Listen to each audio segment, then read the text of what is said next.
Good morning, good afternoon, good evening, wherever you are. My name is AS and welcome to my YouTube channel. When the modern Hitman trilogy began in 2016, I skipped it until recently. It was not because I was disinterested, it was due to the developer's decision to release each level of Hitman 1 in a similar fashion to Telltale's episodic releases of their franchises. This choice encouraged me to not only wait till Hitman 1 was completed, but also until Hitman 1 and 2 were on deep sale. After playing and enjoying both of those titles, I figured that it might be a good idea to give Hitman 3 a shot, as it is the conclusion of the modern trilogy. It has not only improved on its two predecessors, but it also cements its current place as one of my favorite video games of 2021. What are my thoughts on Hitman 3? Time to find out. Without further ado, let us review Hitman 3, which was released in 2021 and, for the purpose of transparency, was played primarily on the PlayStation 5. I have also tested the PlayStation 4 and the PlayStation VR versions of the game, and will discuss them sporadically in this review. Story. The tale follows directly after what happened in Hitman 2. Agent 47 Diana Burnwood, his boss, used to work for the International Contract Agency but have now left the organization to combat the more dangerous threat, Providence, a company that is responsible for grooming Agent 47 into an assassin from birth and desecrating any childhood that he could have had while living a normal life. The story is quite interesting, with several twists abound and an ending that is both fulfilling but also leaves room for future entries in the series. You may be a tad lost when it comes to characters' motivations if you did not play the first two titles. It is this reason as to why I would recommend that you play Hitman 1 and 2 before Hitman 3, if you have any interest in the narrative. Needless to say, it is a pretty intriguing tale and a conclusive end to a trilogy that, in my opinion, could be an incredible live-action feature film. Visuals and audio design. This is the part of the video where I will start making comparisons between the PlayStation 4, PlayStation VR, and PlayStation 5 versions of Hitman 3. With that being said, we will start with the audio design, since it is identical in both versions. The people behind the sound effects and the music did a pretty good job with their authenticity and believability. When you walk into the first area of the game, which is a building high up in the skies of Dubai, you feel like you are actually there with the accompanied instruments. When you shoot a gun, throw a bottle, or punch someone, you feel like you are actually performing all of these actions. As far as the voiceovers are concerned, everyone is doing their part very well. David Bateson as Agent 47 is as stoic as the assassin should be, while Jane Perry as Diana Burnwood has a voice that would make her the perfect casting choice for Judi Dench's character in a cartoon version of Casino Royale. All in all, I have no complaints with Hitman 3 when it comes to its audio design. The visuals, on the other hand, are a mixed bag for me. The environments in the PlayStation 5 version are gorgeous. The brightly lit architecture of Dubai, the haunted looking mansion in the United Kingdom, and the laser-centric scenery of Chongqing, China are massively designed and highlighted with exceptional lighting. The other side of the coin with the visuals become noticeable with the face models and individual objects in the environment. Although they look incredible during the cutscenes, individual faces do not look so great when viewed close up. The same can be said about the numerous objects with which you can interact, such as rocks, bottles, baseball bats, scissors, among many others. They give me the impression that they were ported over from Hitman 1 and 2. Neither the face models nor the objects look horrible per se, but you will certainly notice an unavoidable difference between the design of the environments and the design of what is in said environments. As you downscale from the PlayStation 5 to the PlayStation 4, and going further down the rabbit hole, the PlayStation VR, these issues become much more noticeable.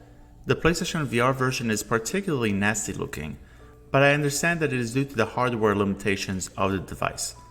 Thankfully, the environments look incredible in either version, even though you can clearly tell which version is superior in the graphical department. The other difference that I would like to briefly mention in this comparison is the frame rate.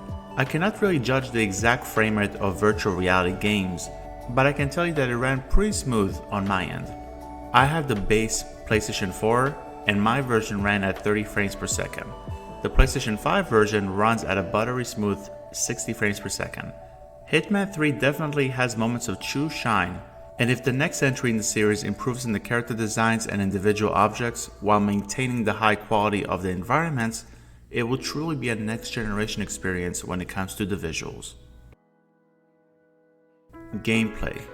If you have played Hitman 1 and 2, you will know what to expect here, as it is the same exact system at its core. If you have not played either game, or any Hitman game for that matter, let me run down the basics for you. You are dropped into a map with a limited set of tools. You are given one or more targets to assassinate.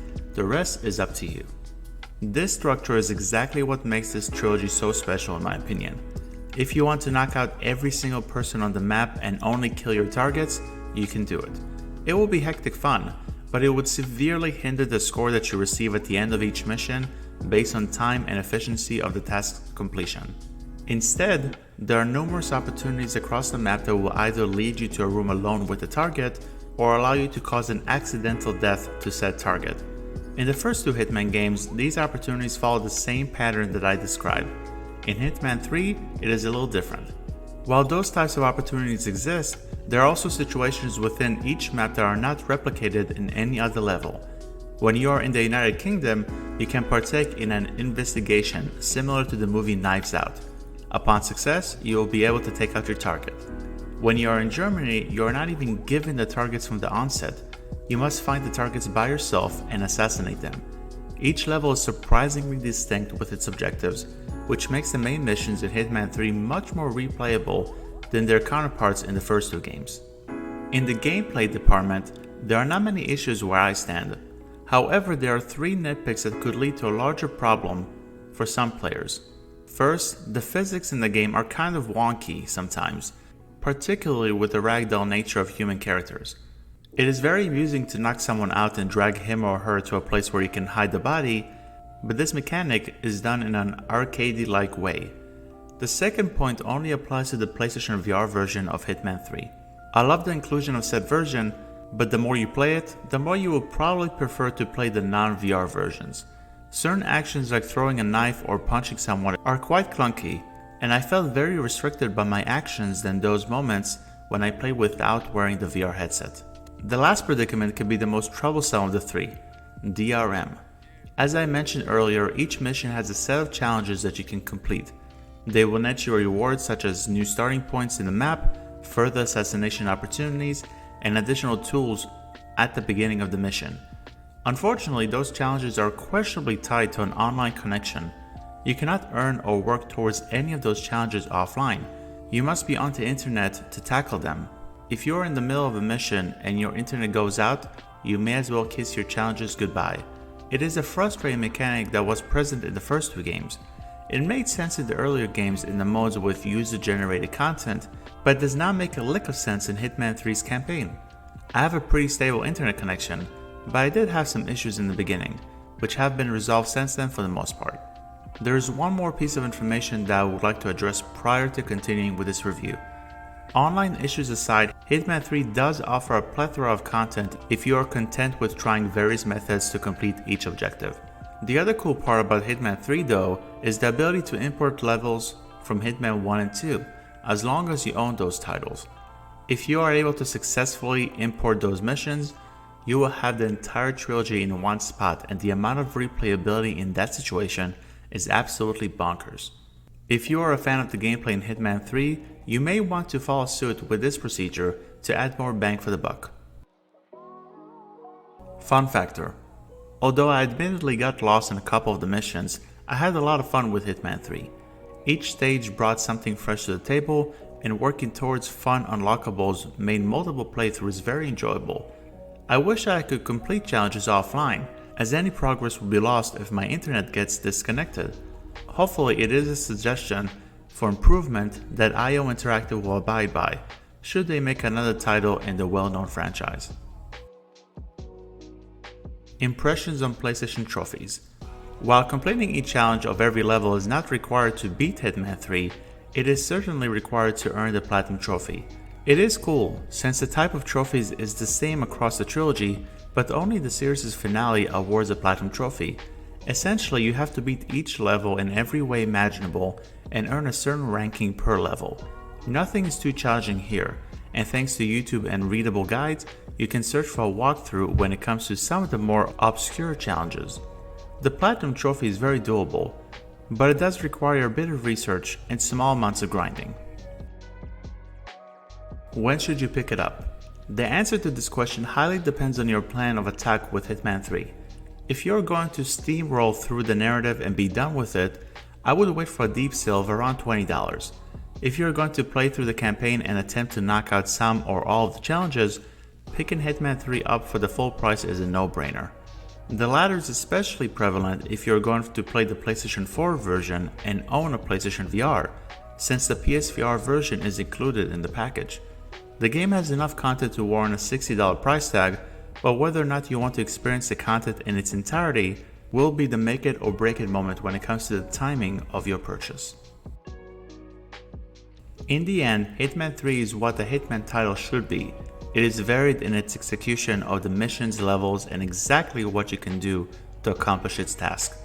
The visuals are gorgeous, the story has some high points, but ultimately it is the gameplay and longevity that carry the game to a spot in my upcoming list of my favorite 2021 video games. If you like the Hitman franchise or want more of what Hitman from 2016 and Hitman 2 from 2018 offered, then you will be right at home with the end to Agent 47's more recent trilogy. If you have never played a Hitman game, I would recommend that you check out the first two titles prior to jumping headfirst into the third entry. I will give Hitman 3 from 2021 a 9 out of 10. Well folks, that is the end of the video. Thank you very much for checking out this review. What are your thoughts on Hitman 3? Have you played it? Have you not? Please let me know your thoughts in the comment section below. Till next time, have a great day or evening wherever you are. My name is AES, and I will see you guys in the next video. Bye bye.